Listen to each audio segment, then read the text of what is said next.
arching over the sidewalk, the same faded welcome mats, the same neighbors who knew each other by first name and first cup of coffee. It was the kind of street that cities forget about until a developer decides it's exactly what they need. Number 14 sat near the end of the block. The house itself was neat, modest, but cared for. A small front yard with a rose bush that Claire had planted the year before Aria was born. A wooden fence that Caleb had repaired board by board the summer after the funeral. And the garage, 2 cars wide, facing the alley out back, with a door that had not been repainted since the previous owners left. Caleb Mercer stood in the side yard that Monday morning, a mug of black coffee wrapped in both hands, looking at the closed garage door the way some men look at a painting they have been working on for years. He was 38, with the kind of quiet face that makes people think he is either completely at peace or thinking about something very far away. Most of the time, it was both. He heard the back door bang open, and small feet hit the wooden porch steps.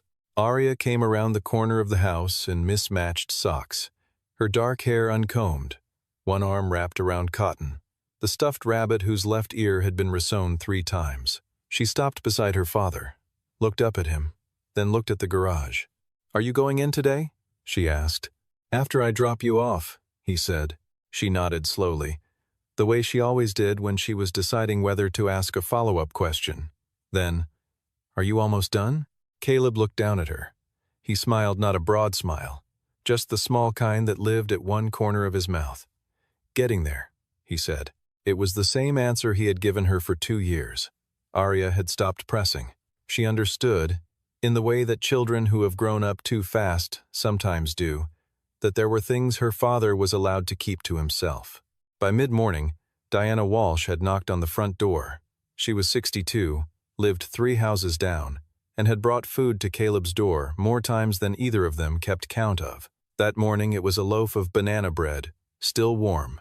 "Have you heard?" she said, holding the bread out and stepping inside without being fully invited, which was their arrangement. "Some development company. They're buying up the whole block, apparently, turning it into some kind of commercial complex." Caleb set the bread on the counter. "I heard." Diana looked at him. Then she looked toward the back of the house, toward the door that led to the garage. "Caleb," she said carefully, "if they come knocking." "I know," he said. "You don't seem worried." He turned back to the counter and picked up his mug. "I'm not." Diana stood in the kitchen for a moment longer, studying the side of his face. Then she sighed, patted his arm once, and left. She did not understand it. Most people on Maplewood did not understand Caleb Mercer.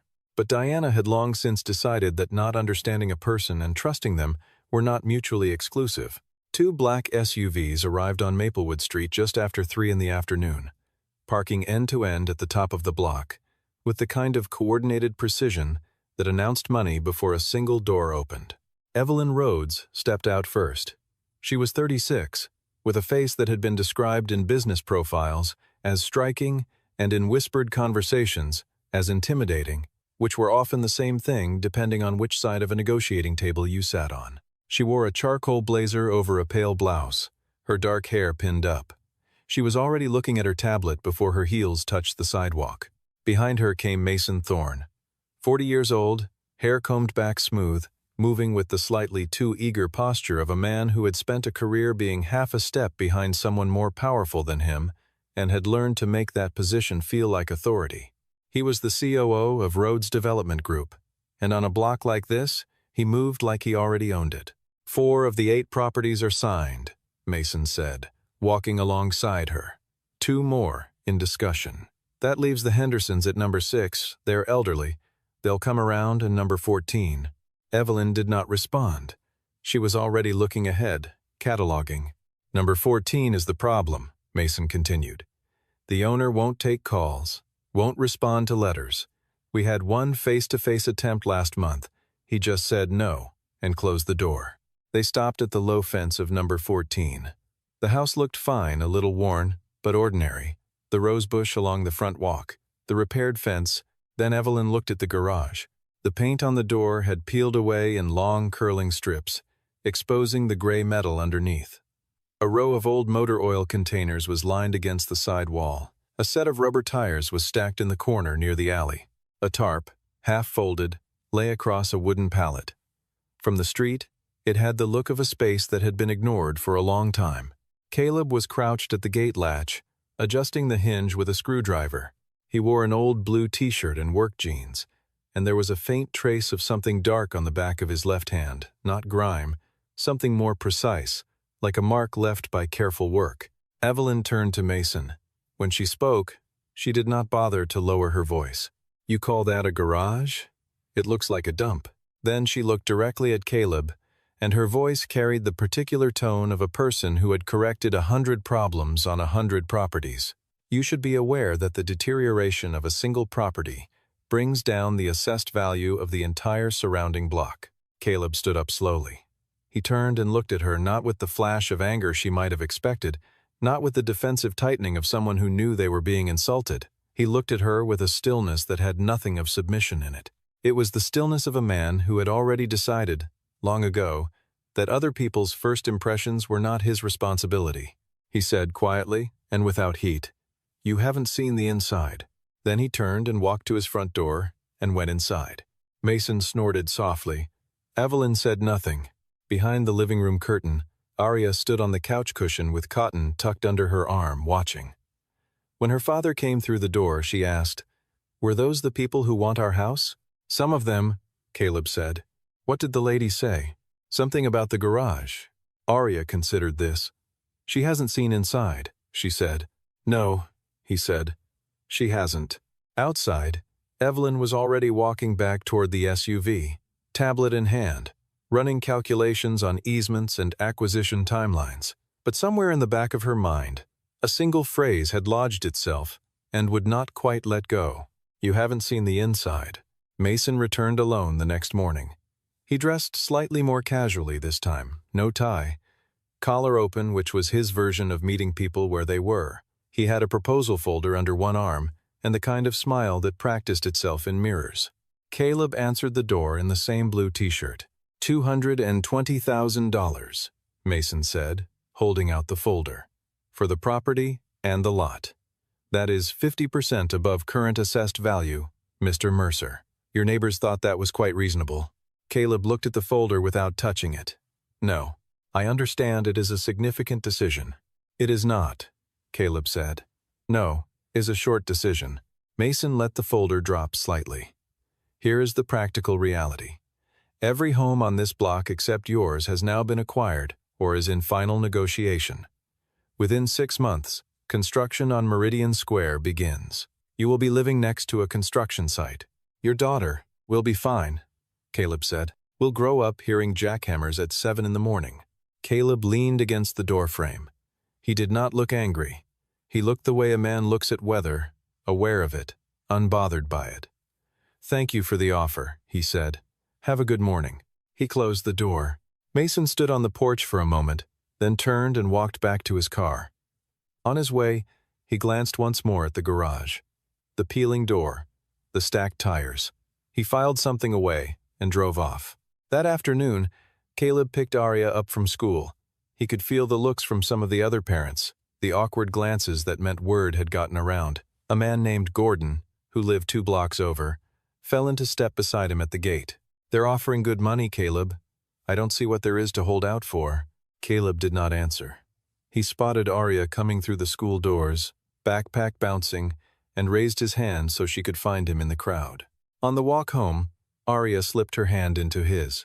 "Is it true we might have to leave?" she asked. "No. How do you know?" He looked down at her. "Because I said so." She seemed to consider this a satisfactory answer, which, coming from her father, it was. She squeezed his hand once and shifted Cotton further up under her other arm. That same night, in a hotel suite 2 miles away, Evelyn Rhodes sat at a desk reviewing the acquisition file on number 14. She had read most of it before. Property records.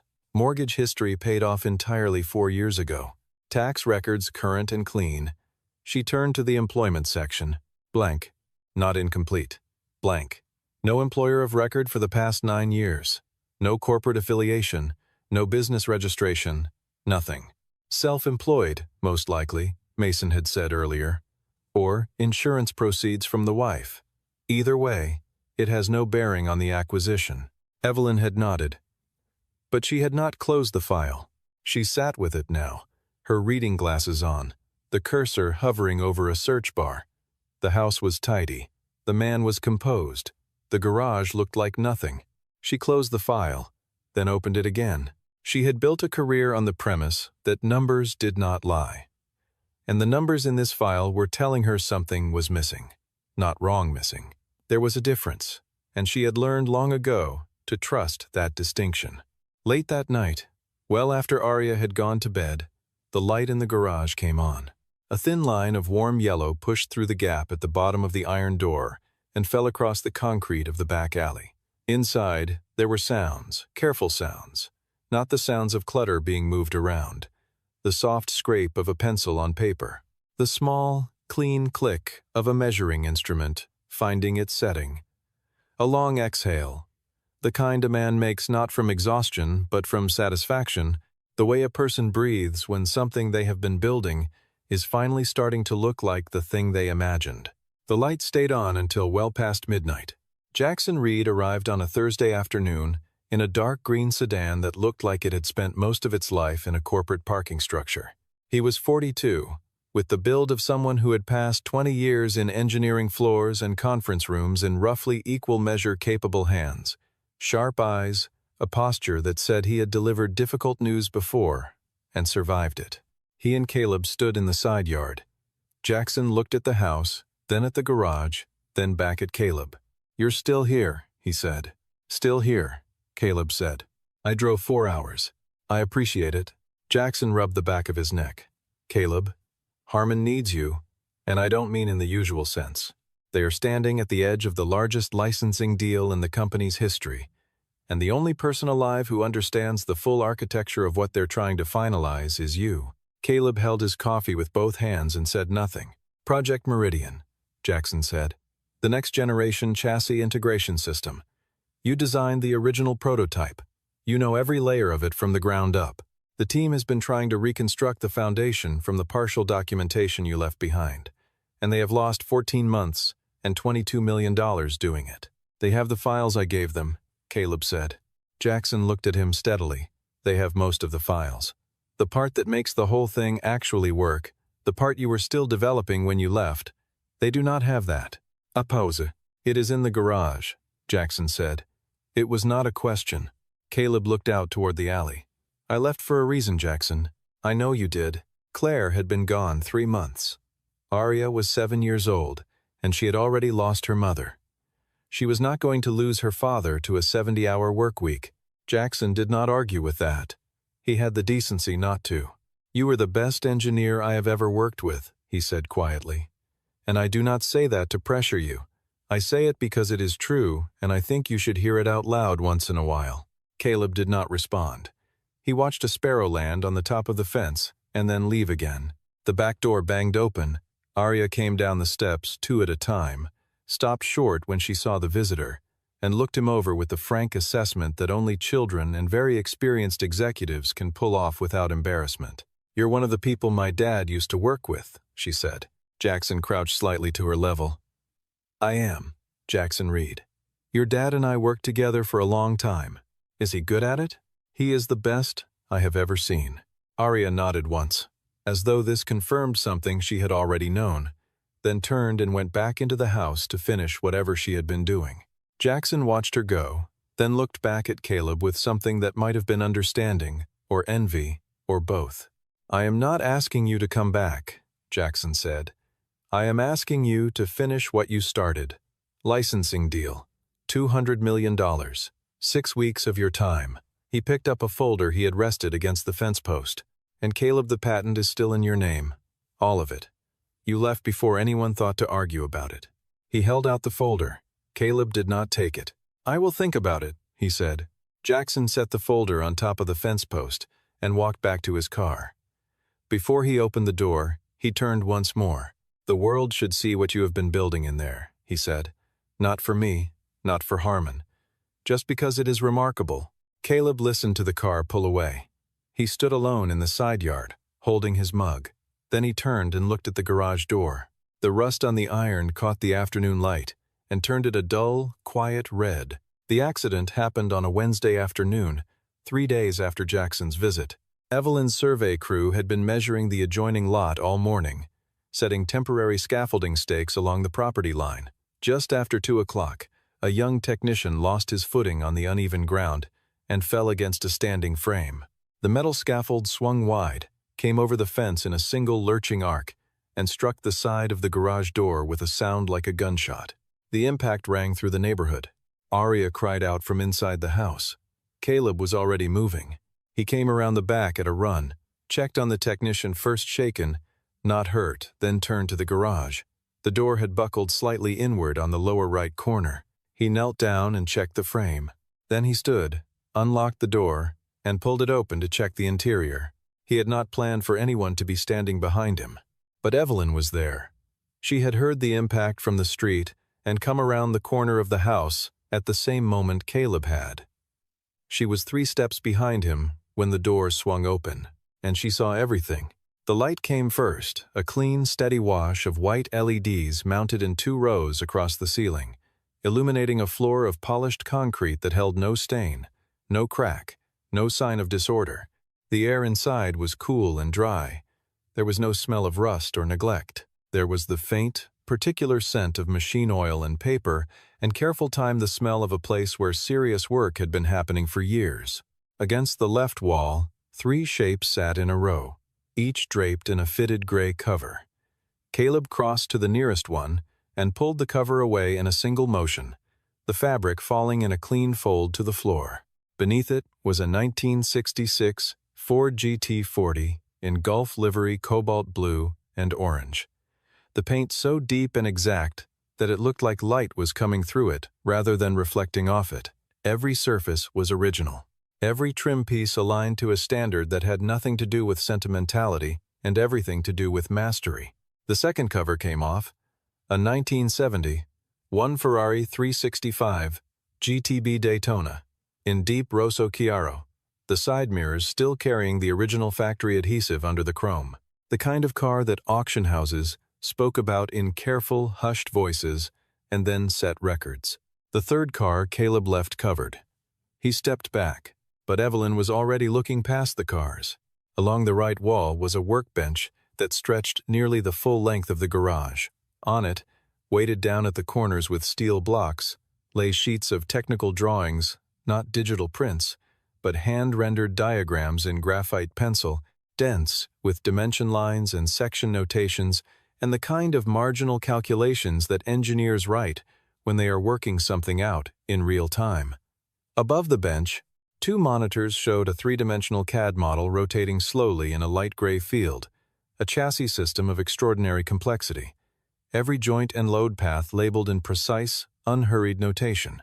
And on the shelf above the monitors, a small collection of objects, a wristwatch with a competition dial, still in its presentation case, the kind given at engineering award ceremonies.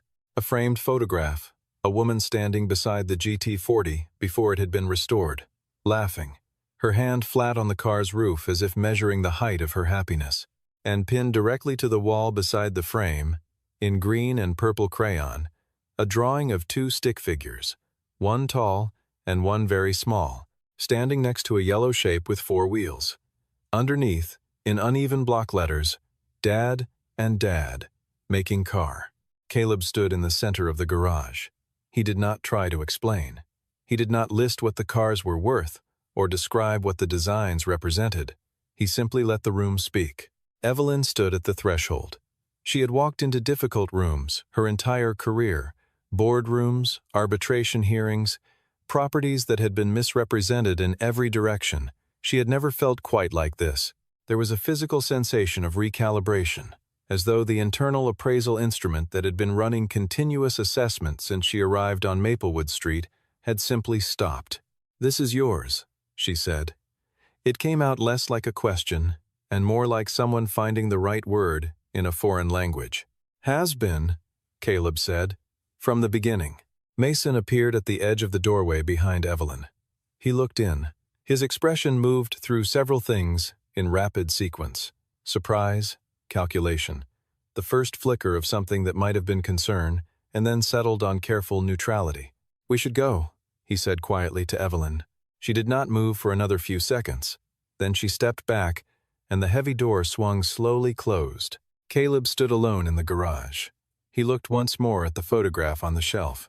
Then he turned off the overhead lights, leaving only the monitors running the chassis model still rotating in its quiet gray field, patient and precise, waiting for whatever came next. Mason found Evelyn on the street outside, already back on her tablet. "Let us not overreact," he said. "I am not reacting," she said. "I am thinking." He could have borrowed those vehicles, stored them for a client. The drawings on the bench could be student work or reproduction prints. "They were not prints," Evelyn said. Mason paused. "You cannot know that from a 30-second look." She turned and faced him. "I know what original design work looks like, Mason. I have been in enough engineering offices. Those margins were not decorative. Those were working notes." She looked back toward the garage. "Call the valuation team. I want an assessment on vintage automobiles by tomorrow morning." "Evelyn." "Tomorrow morning," she said, and got into the SUV. As she turned to go, Arya appeared at the side gate. She was holding Cotton by one ear and looking at Evelyn with the unself-conscious directness that adults spend years trying to recover. "My dad made all of it himself," Arya said. "He did not buy the cars like that. They were broken. He fixed them." Evelyn looked at the small girl for a moment. "He fixed all of them?" "Every part," Arya said. "He showed me once. The orange one used to not have any insides." Then she turned and went back through the gate. Evelyn sat in the back of the SUV for most of the drive to the hotel, without saying anything. The tablet stayed closed on her lap. That night, she called a specialist she had used twice before for vintage automotive appraisals, a man in Chicago who charged accordingly and was worth it. She described each car. There was a pause before he spoke. "If the Gulf livery GT40 is as original as you are describing," he said, "we are talking about 4 to 6 million at international auction, conservatively. The Daytona, depending on the VIN and documentation, is potentially similar. But if the Miura S is matching numbers and in restored condition," another pause. "Miss Rhodes, a Miura S in that condition is one of fewer than 200 existing worldwide. 8 to 12 million would not surprise anyone in this market." Evelyn thanked him and sat very still. She opened her laptop and typed 2 words. Caleb Mercer. The first result was dated 5 years ago, an industry trade publication. The article confirmed, in careful corporate language, that he had been responsible for the complete architecture of Harman Automotive's H-Series platform, 3 consecutive award-winning vehicle lines, one of which had been recognized at the Geneva Motor Show. She read it again. Then she set the laptop aside and looked at the ceiling. In the morning, she went to Maplewood Street alone. No SUV, no Mason. She walked from the corner, carrying 2 cups of coffee from a place 3 blocks over that had been there since before either of them was born. Caleb answered the door before she knocked. He looked at the 2 cups. He looked at her. "I wanted to apologize for what I said," she began. "You described what you saw," he said. "There is nothing to apologize for." "Then I want to say I was wrong." He considered this. "You were incomplete," he said. "That is different." A small pause. "Can I see it properly?" she asked. Just properly this time. He was quiet long enough that she thought he was going to say no. Then he stepped aside and gestured toward the back of the house. Inside the garage, with the lights on and no emergency driving the moment, she moved through the space the way she should have the first time. She stood for a long time in front of the GT40, close enough to see the surface of the paint, not the surface of an amateur, but the invisible, perfected finish of someone who understood the material at a level most people never reach. She stopped in front of the workbench. "What is this?" she asked, looking at the rotating chassis on the monitor. "A project," he said. "What kind of project?" He was standing behind her, hands in his pockets. "The kind I have not decided to explain to anyone yet." She turned and looked at him not the way she had looked at him through the fence on Monday, when he had been a name on a property file and a problem to be managed. She looked at him the way a person looks when they are genuinely trying to understand someone rather than evaluate them. "How long have you been working on it?" she asked. 4 years, he said. "Give or take." She nodded slowly. Neither of them said anything for a moment.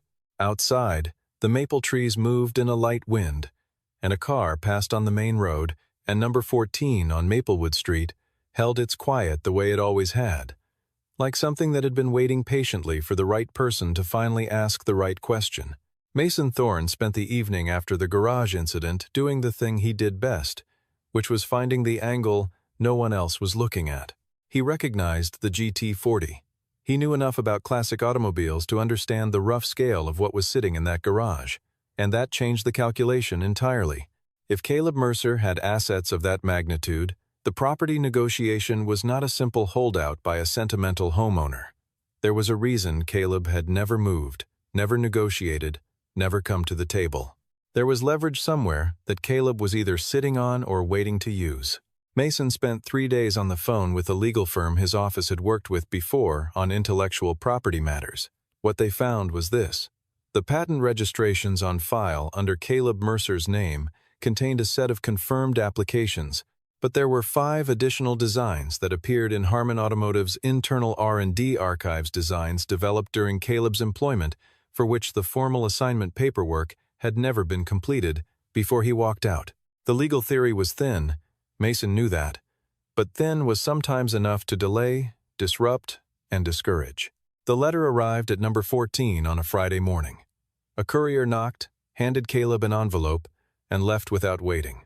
Inside, a formal notice of intellectual property dispute, citing Caleb's employment agreement with Harman Automotive and claiming that 5 design architectures, including core components of what the letter called the Meridian Chassis Integration System, had been developed on company time and using company resources and were therefore subject to corporate ownership. The letter was signed by a partner at a law firm Mason used personally. The header did not include Rhodes Development Group, but Caleb read it once and understood exactly where it had originated. He set it on the kitchen table and went to make Arya's lunch.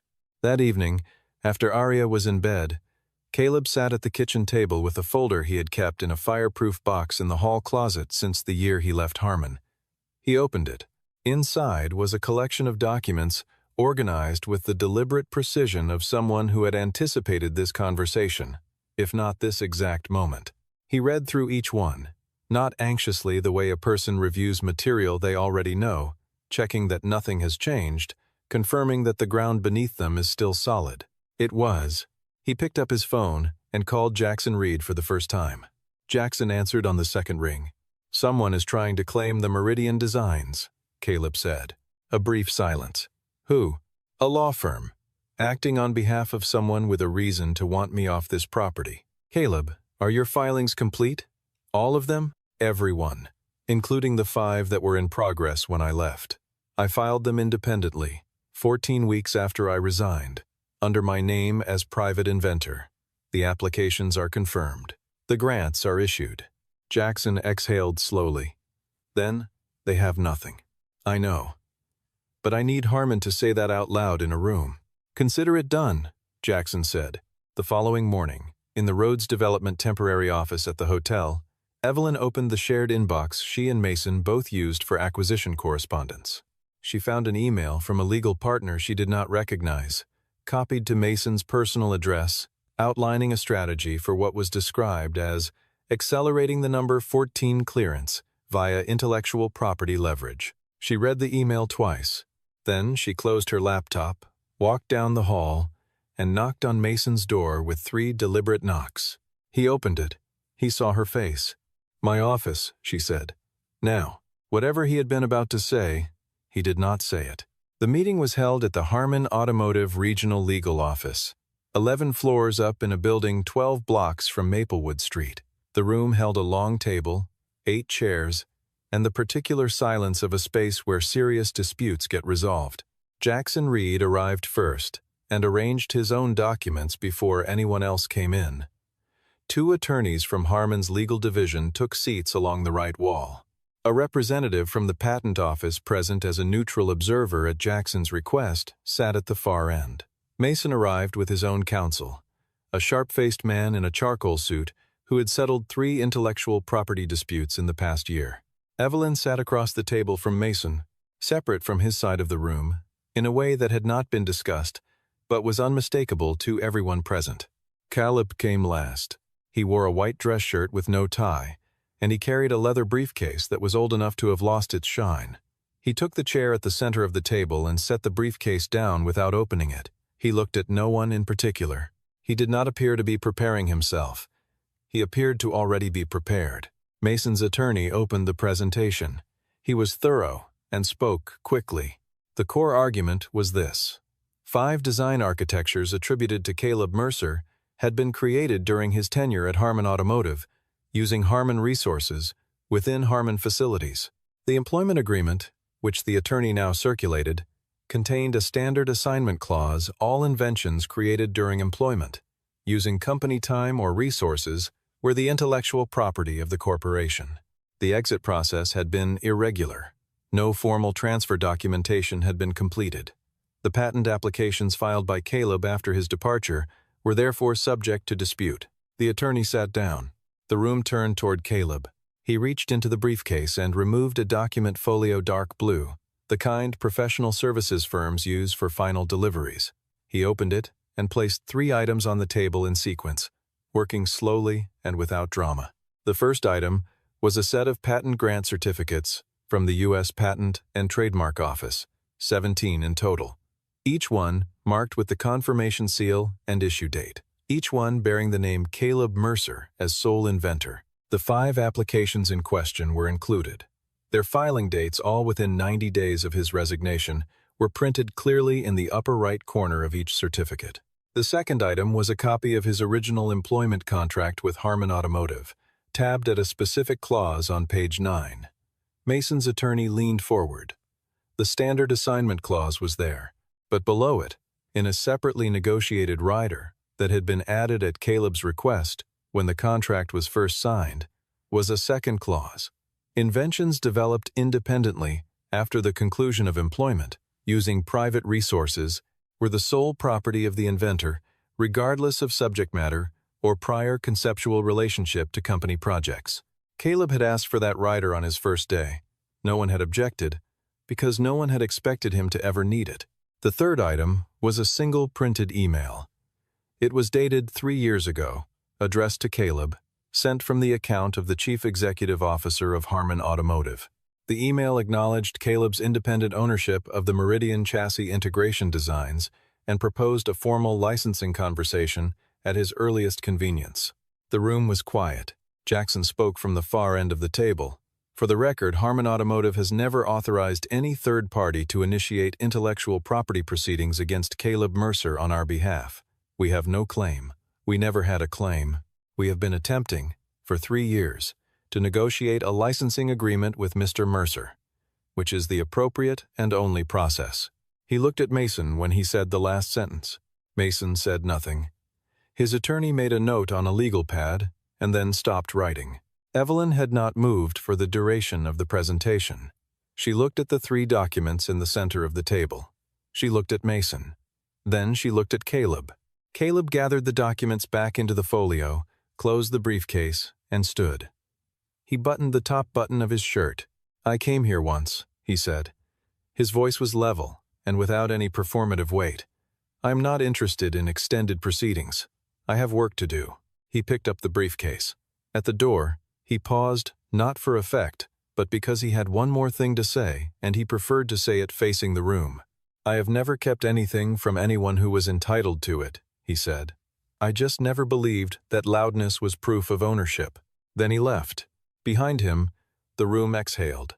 10 days later, Rhodes Development Group issued a revised master plan for the Meridian Square project. The redesign redistributed the footprint of the new commercial complex around the existing residential properties on the south side of Maplewood Street, rather than replacing them. Number 14 was not listed under any acquisition or clearance item. A reporter from the Regional Business Journal asked Evelyn Rhodes at a press briefing what had prompted the change in design scope. She paused for a fraction of a second, the kind of pause that journalists notice and rarely understand the cause of, then said, "Sometimes you have to look at what is actually inside a space before you decide what to do with it." That evening, Caleb made pasta for dinner. Arya ate with Cotton, propped against the table leg, and told him about a school project on the life cycle of butterflies. He listened asked the right questions, and refilled her glass of water without being asked. After dinner, he washed the dishes and stood at the kitchen window looking out at the back alley. Then he put on his jacket and went to the garage. He stood in front of the shelf where Claire's photograph sat. The woman in the photo was laughing the real kind, the kind that arrives before the camera is ready. Her hand was flat on the roof of the GT40, which at the time had been a gutted shell with no paint and no future. She had stood next to every version of every project he had ever taken on, not because she understood all of it technically, but because she understood him. He stood there for a while, not sad exactly, something more settled than that. A week after the meeting, the licensing agreement between Caleb Mercer and Harman Automotive was signed and notarized. The final figure was $230 million, $30 million above the number Jackson had originally named, after negotiations that had lasted 4 days and that Caleb had conducted himself, without a corporate attorney, from a folding table in a hotel conference room. The rights remained entirely his. The credit remained entirely his. Caleb did not celebrate. He sat alone in the garage that evening, in a chair he had moved next to the workbench, and looked at the photograph on the shelf for a long time. Then he stood, pulled the gray cover back over the GT40 with the same careful motion he always used, and turned off the lights. Then he heard small feet on the back steps. He turned. Arya stood at the garage door in her pajamas and socks, cotton dangling from one hand, eyes wide and slightly ceremonial, as though she understood this was a visit that required a certain gravity. "Can I come in?" she asked. He opened the door wider and stepped back. She came in and stood in the center of the garage and turned slowly, taking in the whole space the way she had wanted to for years. She walked up to the Ferrari and touched it gently with one fingertip, the way you touch something you have wanted to touch for a long time and are not sure yet if it is real. "Which one did Mom like the most?" she asked. "She found the orange one," he said. "Before I did. She called me from a salvage yard in Ohio. Said she did not know what it was, but it looked important." Arya processed this.